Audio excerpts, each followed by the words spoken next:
ತನುವು ನಿನ್ನದು ಮನವು ನಿನ್ನದು, ತನುವು ನಿನ್ನದು ಮನವು ನಿನ್ನದು, ಎನ್ನ ಜೀವನ ಧನವು ನಿನ್ನದು.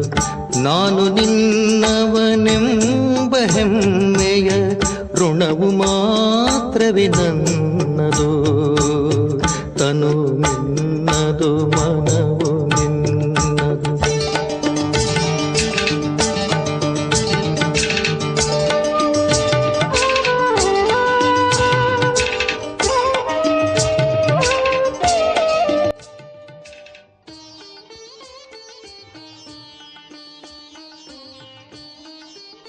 ಓಂ ಶಾಂತಿ. ಮುರಳಿಯ ದಿನಾಂಕ 27/9/2024. ಬಾಪ್ತಾದ ಮಧುಬನ. ಮಧುರ ಮಕ್ಕಳೇ, ನೆನಪಿನ ಪರಿಶ್ರಮವನ್ನು ನೀವೆಲ್ಲರೂ ಪಡಬೇಕಾಗಿದೆ. ನಿಮ್ಮನ್ನು ಆತ್ಮ ಎಂದು ತಿಳಿದು ತಂದೆಯಾದ ನನ್ನನ್ನು ನೆನಪು ಮಾಡಿ, ಆಗ ನಿಮ್ಮನ್ನು ಎಲ್ಲ ಪಾಪಗಳಿಂದ ಮುಕ್ತರನ್ನಾಗಿ ಮಾಡುತ್ತೇನೆ ಎಂದು ತಂದೆಯು ಹೇಳುತ್ತಾರೆ. ಪ್ರಶ್ನೆ: ಸರ್ವರ ಸದ್ಗತಿಯ ಸ್ಥಾನವು ಯಾವುದಾಗಿದೆ? ಅದರ ಮಹತ್ವವು ಇಡೀ ಪ್ರಪಂಚಕ್ಕೆ ತಿಳಿಯುತ್ತದೆ. ಉತ್ತರ: ಅಬು ಭೂಮಿಯು ಅಂದರೆ ಮೌಂಟ್ ಅಬು ಎಲ್ಲರ ಸದ್ಗತಿಯ ಸ್ಥಾನವಾಗಿದೆ. ನೀವು ಬ್ರಹ್ಮಕುಮಾರಿಯರು ಎಂಬುದರ ಮುಂದೆ ಬ್ರಾಕೆಟ್ನಲ್ಲಿ ಬರೆಯಬಹುದು. ಇದು ಸರ್ವೋತ್ತಮ ತೀರ್ಥಸ್ಥಾನವಾಗಿದೆ. ಇಲ್ಲಿಂದಲೇ ಇಡೀ ಪ್ರಪಂಚದ ಸದ್ಗತಿಯಾಗಬೇಕಾಗಿದೆ. ಸರ್ವರ ಸದ್ಗತಿದಾತ ತಂದೆ ಮತ್ತು ಆದಮ್ ಅಂದರೆ ಬ್ರಹ್ಮ ತಂದೆ ಇಲ್ಲಿ ಕುಳಿತು ಎಲ್ಲರ ಸದ್ಗತಿ ಮಾಡುತ್ತಾರೆ. ಆದಮ್ ಎಂದರೆ ಆದ್ಮಿ ಅಂದರೆ ಕನ್ನಡದಲ್ಲಿ ಮನುಷ್ಯ. ಮನುಷ್ಯನೇ ಹೊರತು ಅವರು ದೇವತೆಯಲ್ಲ. ಅವರಿಗೆ ಭಗವಂತನೆಂದೂ ಹೇಳಲು ಸಾಧ್ಯವಿಲ್ಲ. ಓಂ ಶಾಂತಿ. ಭಗವಾನುವಾಚ: ಡಬಲ್ ಓಂ ಶಾಂತಿ. ಏಕೆಂದರೆ ಒಂದು ಶಿವತಂದೆಯದಾಗಿದೆ, ಇನ್ನೊಂದು ಬ್ರಹ್ಮ ತಂದೆಯವರದಾಗಿದೆ. ಇಬ್ಬರೂ ಕುಳಿತಿದ್ದಾರಲ್ಲವೇ? ಅವರು ಪರಮ ಆತ್ಮ ಆಗಿದ್ದಾರೆ, ಇವರು ಆತ್ಮ ಆಗಿದ್ದಾರೆ. ತಂದೆಯೂ ಸಹ ಲಕ್ಷ್ಯವನ್ನು ತಿಳಿಸುತ್ತಾರೆ. ನಾನು ಪರಮಧಾಮದ ನಿವಾಸಿಯಾಗಿದ್ದೇನೆ. ಇಬ್ಬರೂ ಸಹ ಇದೇ ರೀತಿ ಹೇಳುತ್ತಾರೆ. ಓಂ ಶಾಂತಿ ಎಂದು ತಂದೆಯೂ ಹೇಳುತ್ತಾರೆ, ಬ್ರಹ್ಮರವರೂ ಸಹ ಹೇಳುತ್ತಾರೆ, ಮಕ್ಕಳು ಸಹ ಹೇಳುತ್ತೀರಿ. ಓಂ ಶಾಂತಿ ಅರ್ಥಾತ್ ನಾವಾತ್ಮಗಳು ಶಾಂತಿಧಾಮದ ನಿವಾಸಿಯಾಗಿದ್ದೇವೆ. ಇಲ್ಲಿ ಬೇರೆ ಬೇರೆಯಾಗಿ ಕುಳಿತುಕೊಳ್ಳಬೇಕಾಗಿದೆ. ಇಲ್ಲಿ ಒಬ್ಬರ ಶರೀರವು ಇನ್ನೊಬ್ಬರ ಶರೀರಕ್ಕೆ ತಾಕುವಂತೆ ಕುಳಿತುಕೊಳ್ಳಬಾರದು. ಏಕೆಂದರೆ ಪ್ರತಿಯೊಬ್ಬರ ಯೋಗದ ಸ್ಥಿತಿಯಲ್ಲಿ ರಾತ್ರಿ ಹಗಲಿನ ವ್ಯತ್ಯಾಸವಿದೆ. ಕೆಲವರು ಬಹಳ ಚೆನ್ನಾಗಿ ಯೋಗ ಮಾಡುತ್ತಾರೆ, ಇನ್ನು ಕೆಲವರು ನೆನಪೇ ಮಾಡುವುದಿಲ್ಲ. ಯಾರು ನೆನಪು ಮಾಡುವುದೇ ಇಲ್ಲವೋ ಅವರು ಪಾಪಾತ್ಮರು, ತಮೋಪ್ರಧಾನಿಗಳಾಗಿದ್ದಾರೆ. ಮತ್ತು ಯಾರು ನೆನಪು ಮಾಡುತ್ತಾರೆಯೋ ಅವರು ಸತೋಪ್ರಧಾನ ಪುಣ್ಯಾತ್ಮರಾದರು. ಬಹಳ ವ್ಯತ್ಯಾಸವಾಯಿತಲ್ಲವೇ? ಮನೆಯಲ್ಲಿ ಬಲೆ ಜೊತೆ ಇರುತ್ತಾರೆ, ಆದರೆ ವ್ಯತ್ಯಾಸವಂತೂ ಇರುತ್ತದೆ. ಆದ್ದರಿಂದ ಭಾಗವತದಲ್ಲಿ ಅಸುರರ ಹೆಸರುಗಳು ಇವೆ. ಈ ಸಮಯದ್ದೇ ಇದೆಲ್ಲ ನೆನಪಾರ್ಥವಾಗಿದೆ. ಈ ಈಶ್ವರೀಯ ಚರಿತ್ರೆಯನ್ನು ತಂದೆಯು ಕುಳಿತು ಮಕ್ಕಳಿಗೆ ತಿಳಿಸುತ್ತಾರೆ. ಇದನ್ನೇ ಭಕ್ತಿ ಮಾರ್ಗದಲ್ಲಿ ಹಾಡುತ್ತಾರೆ. ಸತ್ಯಯುಗದಲ್ಲಿ ಏನೂ ನೆನಪಿರುವುದಿಲ್ಲ, ಎಲ್ಲವನ್ನೂ ಮರೆತು ಹೋಗುತ್ತೀರಿ. ತಂದೆಯು ಈಗಲೇ ಶಿಕ್ಷಣವನ್ನು ಕೊಡುತ್ತಾರೆ. ಸತ್ಯಯುಗದಲ್ಲಂತೂ ಎಲ್ಲವನ್ನೂ ಸಂಪೂರ್ಣವಾಗಿ ಮರೆತು ಹೋಗುತ್ತಾರೆ. ನಂತರ ದ್ವಾಪರಯುಗದಲ್ಲಿ ಶಾಸ್ತ್ರ ಇತ್ಯಾದಿಗಳನ್ನು ರಚಿಸುತ್ತಾರೆ ಮತ್ತು ರಾಜಯೋಗವನ್ನು ಕಲಿಸುವ ಪ್ರಯತ್ನ ಪಡುತ್ತಾರೆ. ಆದರೆ ರಾಜಯೋಗವನ್ನಂತೂ ಕಲಿಸಲು ಸಾಧ್ಯವಿಲ್ಲ. ರಾಜಯೋಗವನ್ನು ತಂದೆಯು ಸಮ್ಮುಖದಲ್ಲಿ ಬಂದಾಗ ಕಲಿಸುತ್ತಾರೆ. ತಂದೆಯು ಹೇಗೆ ರಾಜಯೋಗವನ್ನು ಕಲಿಸುತ್ತಾರೆ ಎಂದು ನಿಮಗೆ ತಿಳಿದಿದೆ. ಮತ್ತೆ 5000 ವರ್ಷಗಳ ನಂತರ ಬಂದು ಇದೇ ರೀತಿ ಹೇಳುತ್ತಾರೆ, ಮಧುರಾತಿ ಮಧುರ ಮಕ್ಕಳೇ ಎಂದು. ಈ ರೀತಿ ಯಾವುದೇ ಮನುಷ್ಯರು ಮನುಷ್ಯರಿಗೆ ಎಂದು ಹೇಳಲು ಸಾಧ್ಯವಿಲ್ಲ, ಅಥವಾ ದೇವತೆಗಳು ದೇವತೆಗಳಿಗೂ ಹೇಳಲು ಸಾಧ್ಯವಿಲ್ಲ.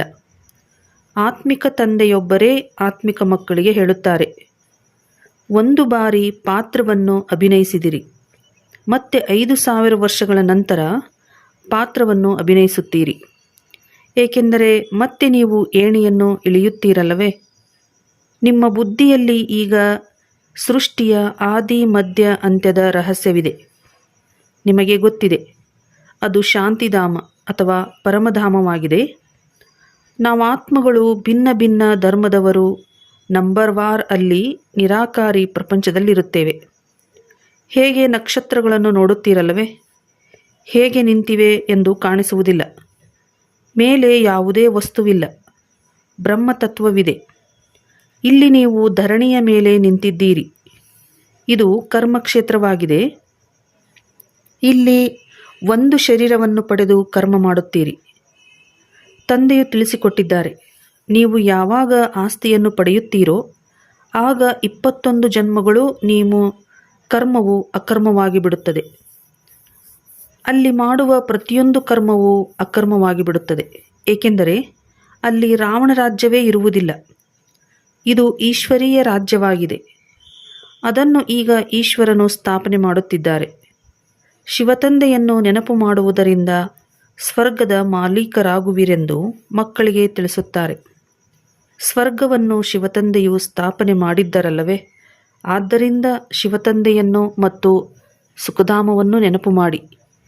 ಮೊದಲು ಶಾಂತಿಧಾಮವನ್ನು ನೆನಪು ಮಾಡಿ, ಆಗ ಚಕ್ರವೂ ನೆನಪಿಗೆ ಬರುವುದು. ಮಕ್ಕಳು ಮರೆತು ಹೋಗುತ್ತಾರೆ. ಆದ್ದರಿಂದ ಪದೇ ಪದೇ ನೆನಪು ತರಿಸಬೇಕಾಗುತ್ತದೆ.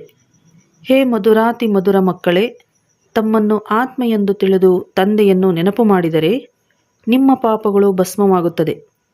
ಪ್ರತಿಜ್ಞೆ ಮಾಡುತ್ತೇನೆ, ನೀವು ನನ್ನನ್ನು ನೆನಪು ಮಾಡಿದರೆ ಪಾಪಗಳಿಂದ ಮುಕ್ತರನ್ನಾಗಿ ಮಾಡುತ್ತೇನೆ. ತಂದೆಯೇ ಪತಿತ ಪಾವನ ಸರ್ವಶಕ್ತಿಗಳ ಅಥಾರಿಟಿಯಾಗಿದ್ದಾರೆ. ಅವರಿಗೆ ವಿಶ್ವದ ಆಲ್ಮೈಟಿ ಅಥಾರಿಟಿ ಎಂದು ಹೇಳಲಾಗುತ್ತದೆ. ಅವರು ಇಡೀ ಸೃಷ್ಟಿಯ ಆದಿ ಮಧ್ಯ ಅಂತ್ಯವನ್ನು ತಿಳಿದುಕೊಂಡಿದ್ದಾರೆ. ವೇದಶಾಸ್ತ್ರಗಳು ಇತ್ಯಾದಿ ಎಲ್ಲವನ್ನೂ ತಿಳಿದಿದ್ದಾರೆ. ಆದ್ದರಿಂದಲೇ ಇವುಗಳಲ್ಲಿ ಯಾವುದೇ ಸಾರವಿಲ್ಲವೆಂದು ಹೇಳುತ್ತಾರೆ. ಗೀತೆಯಲ್ಲಿಯೂ ಸಹ ಯಾವುದೇ ಸಾರವಿಲ್ಲ. ಭಲೆ ಅದು ಸರ್ವಶಾಸ್ತ್ರಮಯಿ ಶಿರೋಮಣಿಯಾಗಿದೆ. ಉಳಿದೆಲ್ಲವೂ ಮಕ್ಕಳಾಗಿದೆ. ಹೇಗೆ ಮೊದಲು ಪ್ರಜಾಪಿತ ಬ್ರಹ್ಮನಾಗಿದ್ದಾರೆ, ಉಳಿದವರೆಲ್ಲರೂ ಮಕ್ಕಳಾಗಿದ್ದಾರೆ. ಪ್ರಜಾಪಿತ ಬ್ರಹ್ಮನಿಗೆ ಆದಂ ಎಂದು ಹೇಳುತ್ತಾರೆ. ಆದಂ ಎಂದರೆ ಆದ್ಮಿ, ಅರ್ಥಾತ್ ಮನುಷ್ಯನಾಗಿದ್ದಾರಲ್ಲವೇ? ಅಂದಾಗ ಇವರಿಗೆ ದೇವತೆ ಎಂದು ಹೇಳುವುದಿಲ್ಲ. ಆಡಮ್ಗೆ ಆದಂ ಎಂದು ಹೇಳುತ್ತಾರೆ. ಭಕ್ತರು ಬ್ರಹ್ಮನಿಗೆ ದೇವತೆ ಎಂದು ಹೇಳಿಬಿಡುತ್ತಾರೆ. ಆದರೆ ತಂದೆಯು ತಿಳಿಸುತ್ತಾರೆ, ಆಡಮ್ ಅರ್ಥಾತ್ ಆದ್ಮಿ ಅಂದರೆ ಮನುಷ್ಯ ದೇವತೆಯೂ ಅಲ್ಲ, ಭಗವಂತನೂ ಅಲ್ಲ. ಲಕ್ಷ್ಮೀನಾರಾಯಣರು ದೇವತೆಗಳಾಗಿದ್ದಾರೆ. ದೈವಿ ರಾಜ್ಯವು ಸತ್ಯಯುಗದಲ್ಲಿದೆ. ಹೊಸ ಪ್ರಪಂಚವಲ್ಲವೇ? ಅದು ವಿಶ್ವದ ಅತೀ ದೊಡ್ಡ ಅದ್ಭುತವಾಗಿದೆಯಲ್ಲವೇ? ಉಳಿದಂತೆ ಅವೆಲ್ಲವೂ ಮಾಯೆಯ ಅದ್ಭುತಗಳಾಗಿವೆ. ದ್ವಾಪರಯುಗದ ನಂತರ ಮಾಯೆಯ ಅದ್ಭುತಗಳಾಗುತ್ತವೆ. ಈಶ್ವರನ ಅದ್ಭುತವು ಹೆವೆನ್, ಸ್ವರ್ಗವಾಗಿದೆ. ಅದನ್ನು ತಂದೆಯೇ ಸ್ಥಾಪನೆ ಮಾಡುತ್ತಾರೆ. ಈಗ ಸ್ಥಾಪನೆಯಾಗುತ್ತಾ ಇದೆ. ಈ ದಿಲ್ವಾಡ ಮಂದಿರದ ಬೆಲೆಯು ಯಾರಿಗೂ ಗೊತ್ತಿಲ್ಲ. ಮನುಷ್ಯರು ಯಾತ್ರೆ ಮಾಡಲು ಹೋಗುತ್ತಾರೆ ಅಂದಾಗ ಎಲ್ಲದಕ್ಕಿಂತ ಅತೀ ದೊಡ್ಡ ತೀರ್ಥಸ್ಥಾನವು ಇದಾಗಿದೆ. ನೀವು ಬರೆಯುತ್ತೀರಲ್ಲವೇ, ಬ್ರಹ್ಮಕುಮಾರೀಸ್ ಈಶ್ವರೀಯ ವಿಶ್ವವಿದ್ಯಾಲಯ ಎಂದು. ಅಬುಪರ್ವತ ಅಂದಾಗ ಅದರ ಪಕ್ಕದಲ್ಲಿ ಇದು ಸರ್ವೋತ್ತಮ ತೀರ್ಥಸ್ಥಾನ ಆಗಿದೆ ಎಂಬುದನ್ನು ಬರೆಯಬೇಕು. ಏಕೆಂದರೆ ನಿಮಗೆ ಗೊತ್ತಿದೆ, ಸರ್ವರ ಸದ್ಗತಿಯೂ ಇದರಿಂದಲೇ ಆಗುತ್ತದೆ. ಇದನ್ನು ಯಾರೂ ತಿಳಿದುಕೊಂಡಿಲ್ಲ. ಹೇಗೆ ಸರ್ವಶಾಸ್ತ್ರಮಯಿ ಶಿರೋಮಣಿ ಗೀತೆಯಾಗಿದೆಯೋ ಹಾಗೆಯೇ ಸರ್ವ ತೀರ್ಥಗಳಲ್ಲಿ ಶ್ರೇಷ್ಠ ತೀರ್ಥವು ಅಬುಪರ್ವತವಾಗಿದೆ. ಹೀಗೆ ಬರೆದಾಗ ಮನುಷ್ಯರು ಓದುತ್ತಾರೆ, ಗಮನ ಹರಿಯುತ್ತದೆ. ಇಡೀ ವಿಶ್ವದ ತೀರ್ಥಸ್ಥಾನದಲ್ಲಿ ಇದು ಎಲ್ಲದಕ್ಕಿಂತ ದೊಡ್ಡ ತೀರ್ಥವಾಗಿದೆ. ಇಲ್ಲಿ ತಂದೆಯು ಕುಳಿತು ಎಲ್ಲರ ಸದ್ಗತಿ ಮಾಡುತ್ತಾರೆ. ತೀರ್ಥಸ್ಥಾನಗಳಂತೂ ಹೆಚ್ಚಾಗಿದೆ. ಗಾಂಧೀಜಿಯ ಸಮಾಧಿಯನ್ನೂ ಸಹ ತೀರ್ಥಸ್ಥಾನವೆಂದು ತಿಳಿಯುತ್ತಾರೆ. ಎಲ್ಲರೂ ಹೋಗಿ ಹೂ ಇತ್ಯಾದಿಗಳನ್ನು ಹಾಕುತ್ತಾರೆ. ಅವರಿಗೆ ಏನೂ ಗೊತ್ತಿಲ್ಲ. ನೀವು ಮಕ್ಕಳು ತಿಳಿದುಕೊಂಡಿದ್ದೀರಲ್ಲವೇ? ಆದ್ದರಿಂದ ನಿಮಗೆ ಇಲ್ಲಿ ಕುಳಿತಿದ್ದಂತೆಯೇ ಬಹಳ ಖುಷಿ ಇರಬೇಕು. ನಾವು ಸ್ವರ್ಗದ ಸ್ಥಾಪನೆ ಮಾಡುತ್ತಿದ್ದೇವೆ. ಈಗ ತನ್ನನ್ನು ಆತ್ಮ ಎಂದು ತಿಳಿದು ನನ್ನನ್ನು ನೆನಪು ಮಾಡಿ ಎಂದು ಶಿವತಂದೆಯು ತಿಳಿಸುತ್ತಾರೆ. ವಿದ್ಯೆಯೂ ಸಹ ಬಹಳ ಸಹಜವಾಗಿದೆ. ಏನೂ ಖರ್ಚಾಗುವುದಿಲ್ಲ. ಮಮ್ಮಾರವರಿಗೆ 1 ಪೈಸೆಯಾದರೂ ಖರ್ಚಾಯಿತೆ? ಕವಡೆಯೂ ಖರ್ಚಿಲ್ಲದೆ ಓದಿ ಎಷ್ಟೊಂದು ಬುದ್ಧಿವಂತ ನಂಬರ್ 1 ಆದರು. ರಾಜಯೋಗಿನಿಯಾಗಿ ಬಿಟ್ಟರು. ಮಮ್ಮಾನ ತರಹ ಮತ್ಯಾರೂ ಆಗಿಲ್ಲ. ನೋಡಿ, ಆತ್ಮಗಳಿಗೆ ಓದಿಸುತ್ತಾರೆ. ಆತ್ಮಗಳಿಗೇ ರಾಜ್ಯ ಸಿಗುತ್ತದೆ. ಆತ್ಮವೇ ರಾಜ್ಯವನ್ನು ಕಳೆದುಕೊಂಡಿದೆ. ಇಷ್ಟೊಂದು ಸೂಕ್ಷ್ಮ ಆತ್ಮವು ಎಷ್ಟೊಂದು ಕೆಲಸ ಮಾಡುತ್ತದೆ. ಇಷ್ಟು ಸೂಕ್ಷ್ಮ ಆತ್ಮವು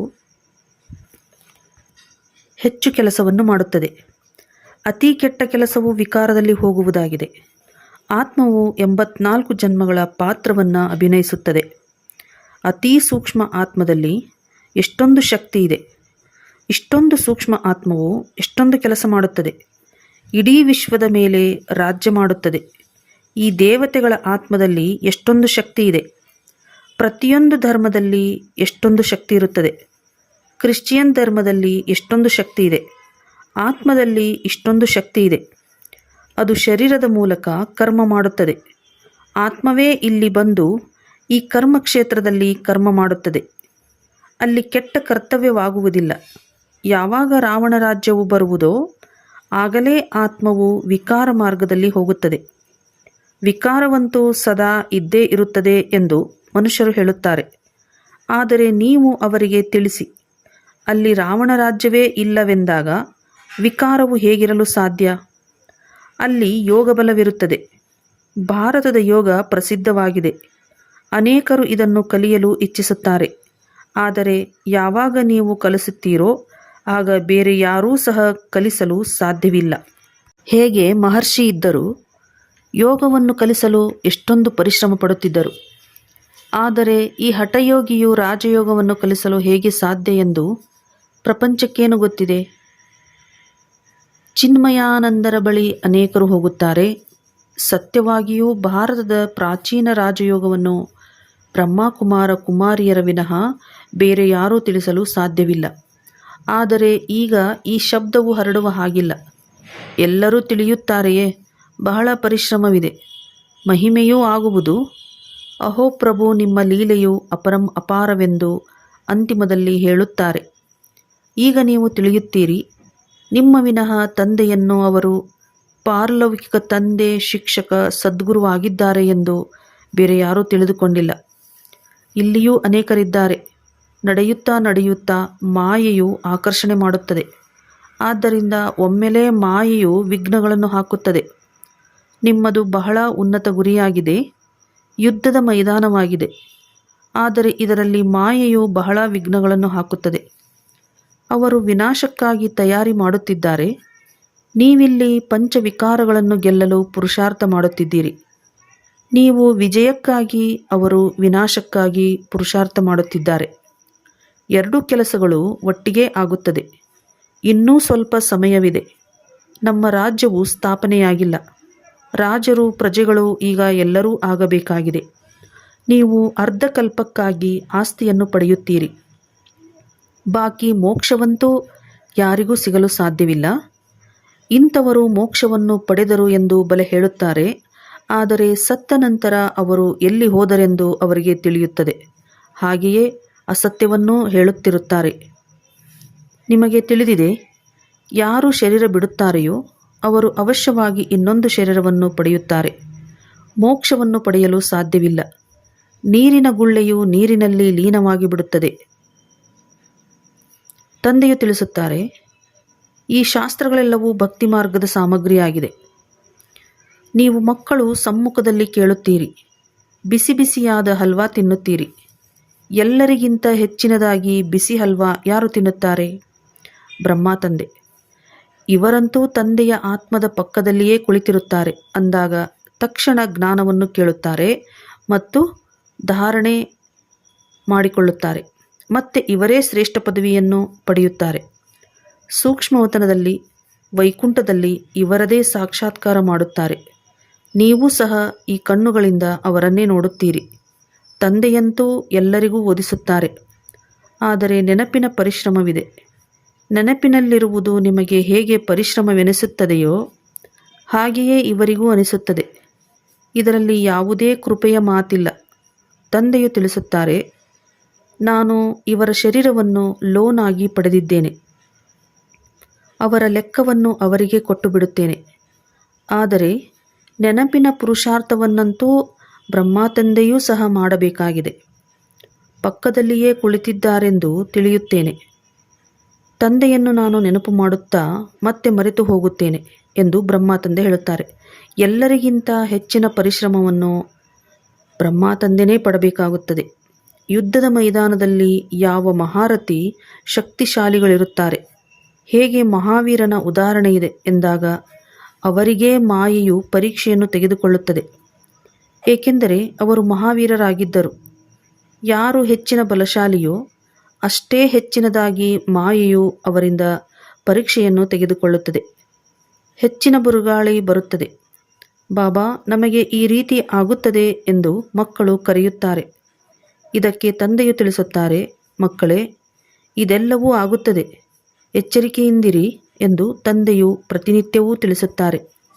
ಬಾಬಾ, ಮಾಯೆಯು ಬಹಳ ಬಿರುಗಾಳಿಯನ್ನು ತರುತ್ತದೆ ಎಂದು ಬರೆಯುತ್ತಾರೆ. ಕೆಲವರು ದೇಹಾಭಿಮಾನಿಗಳಾಗಿರುತ್ತಾರೆ. ಅಂಥವರಿಗೆ ತಂದೆಯು ತಿಳಿಸುವುದೇ ಇಲ್ಲ. ನೀವೀಗ ಬಹಳ ಬುದ್ಧಿವಂತರಾಗಿದ್ದೀರಿ.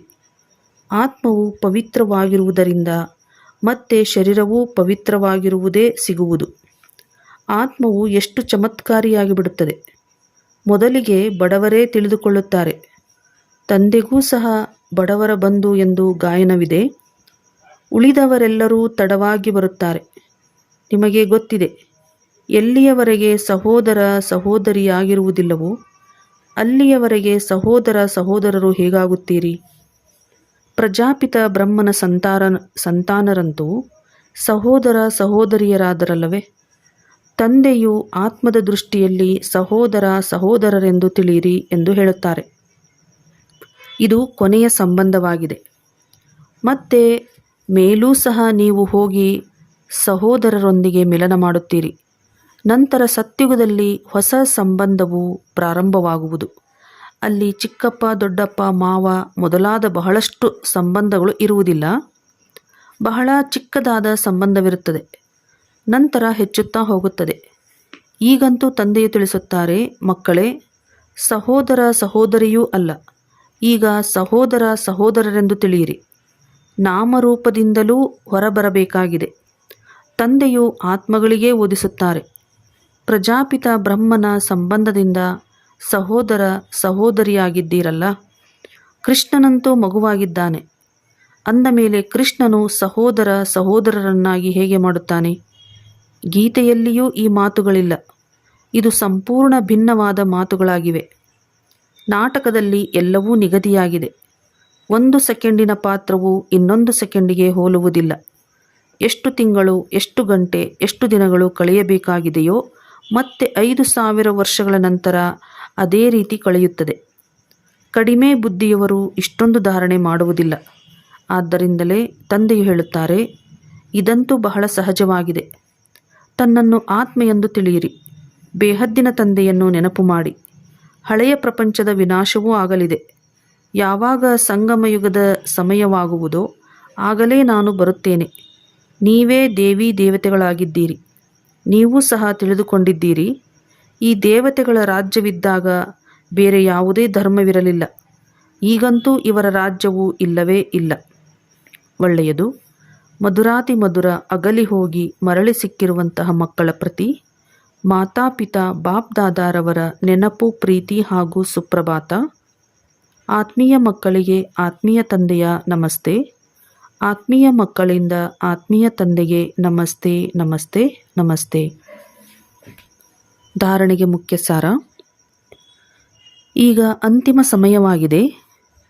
ಹಿಂತಿರುಗಿ ಮನೆಗೆ ಹೋಗಬೇಕಾಗಿದೆ. ಆದ್ದರಿಂದ ತಮ್ಮ ಬುದ್ಧಿಯನ್ನು ನಾಮರೂಪದಿಂದ ತೆಗೆಯಬೇಕಾಗಿದೆ. ನಾವಾತ್ಮಗಳು ಪರಸ್ಪರ ಸಹೋದರರಾಗಿದ್ದೇವೆ ಎಂಬ ಅಭ್ಯಾಸ ಮಾಡಬೇಕಾಗಿದೆ. ದೇಹಾಭಿಮಾನದಲ್ಲಿ ಬರಬಾರದು. ಪ್ರತಿಯೊಬ್ಬರ ಸ್ಥಿತಿ ಮತ್ತು ಯೋಗದಲ್ಲಿ ಹಗಲು ರಾತ್ರಿಯ ವ್ಯತ್ಯಾಸವಿದೆ. ಆದ್ದರಿಂದ ದೂರ ದೂರ ಕುಳಿತುಕೊಳ್ಳಬೇಕಾಗಿದೆ. ಒಬ್ಬರ ಶರೀರಕ್ಕೆ ಇನ್ನೊಬ್ಬರ ಶರೀರವು ತಾಕಬಾರದು.